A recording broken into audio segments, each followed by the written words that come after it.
So let's take a look at the activities page in a bit more detail. Here we can see a list of all of the activities that have been created by this account and where they're associated with. If we look at checklist for a shift start as an example, we can see that they've created this form for the operators to complete every time a shift is starting, where it's triggered at the start of a shift and they have to check safety and do a shift leader brief. Another example on this page might be this inline quality check, where they have to input a weight sample using the digital scale, where they would pass and fail depending on the weights that's put through, and do a visual check on the shape and color with a bit of guidance of how this is. So this is how we can look at activities that have already been completed, but also we can create new activities from this page. So if we click here on the plus activity on the top right, you are brought to our digital form builder. Here is where you can build an entirely new activity for your operators to complete. And it's customizable so that you can build exactly what it is you need for your setup. So here we can give it a title. For this instance, let's do a shift end checklist. You can give it a further description where you can describe it in more detail if you'd like for your operators, and you can assign it to a location. So let's navigate to Europe, Denmark, bottling line 1 as where we want this to be used in. So here you have some toggles where you can require initials by the operator who is carrying out this activity. And also a toggle for allowing manual start, which means that even outside of the trigger point you set for this activity, the operator would be able to manually do this should they desire. Speaking of trigger points, you can see just beneath this, you can add a trigger of when this activity is going to be asked of the operators. So let's just see what different triggers we can do. So starting with every X minutes, that is quite self-explanatory. It could be every 30 minutes during a batch or during a shift. So if I say 30 and then during a batch or during a shift, if I say any time, then it will just be every 30 minutes continuously. But if I was during a batch or during a shift, of course, it would be every 30 minutes from that batch or shift start. Every X units produced, very similar structure. It would be every, let's say, 500 units produced after batch start or batch or shift start. Here we'll also see based on an event. So the one we've made here is a shift end checklist. So we would want this to be triggered at shift end. But you could also do batch start, batch end, or shift start and shift end. So that would be an example for this.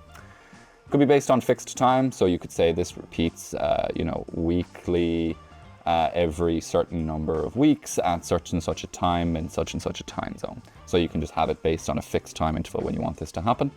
And quite interestingly, it can also be done based on stop registration, and there's different levels to this. So it can be based on a specific stop cause, so getting down to the most granular of level. It could also be just on all stop causes, so anytime its downtime is registered, you would have to carry out this activity. It could be based on a specific stop type, which is one of the 4 color codes in Factbird that you can see here, or by a specific stop category. So when you categorize your downtime together into these categories, it could be if anything from this category has been registered, then this activity needs to be triggered.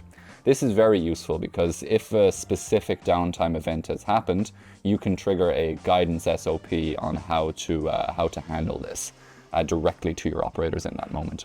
But this one, of course, is a shift end checklist, so we're going to leave this at shift end and save that.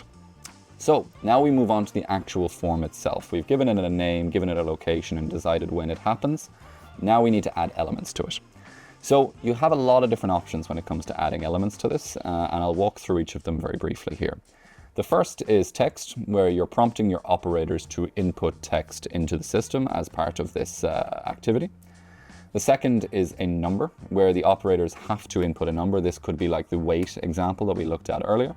You can also then set limits. So if I say there's a max and min limit of, let's say a max of 50 and a min of 40, because all of our product has to fall between those specifications. If the operator inputs the number that's between those, it will be considered a pass. And if not, it will be considered a fail. And so that's quite a useful way of getting a pass-fail for inline quality checks. Looking here at the instructions, you can add a list of instructions that you want for your operators to complete, and you can also attach media here as guidance for them.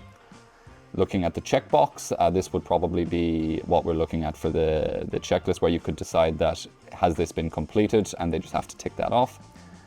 There is the option to put in date and time if that's relevant to your activity. There is a checklist, which was like what we looked at for the shift start and would probably be most relevant for this shift end, where you just give step 1, step 2, step 3, and they have to check off that all of these things have been completed. There's pass fail, where you can have the green and red labels that you could give them specific labels so that it could be, yes, no, or it could be whatever it is that you want to put in there. But essentially it's just a direct, does this activity pass or does this activity fail, and leaving that in the operator's hands. There's options where you can say, have they done option 1, 2, or 3? And they have to let you know by selecting within this activity which of these options they've completed. And of course you can give these options their own individual names as you go by using this field editor here on the right. And lastly, there is image upload, where your operators will be prompted, if they select this as part of the activity, that they will then have to upload an image of what they're seeing at the line or asset that this activity is associated with. So for the sake of this example, it would be a checklist, and we could give them different options by inputting options here, and they would have to select all of these as they go.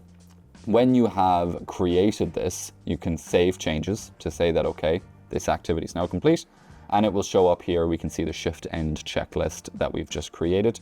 And at any point with any activity you've created, you can click on that and edit immediately back into what you have created. So it's not set in stone and can always be edited retrospectively.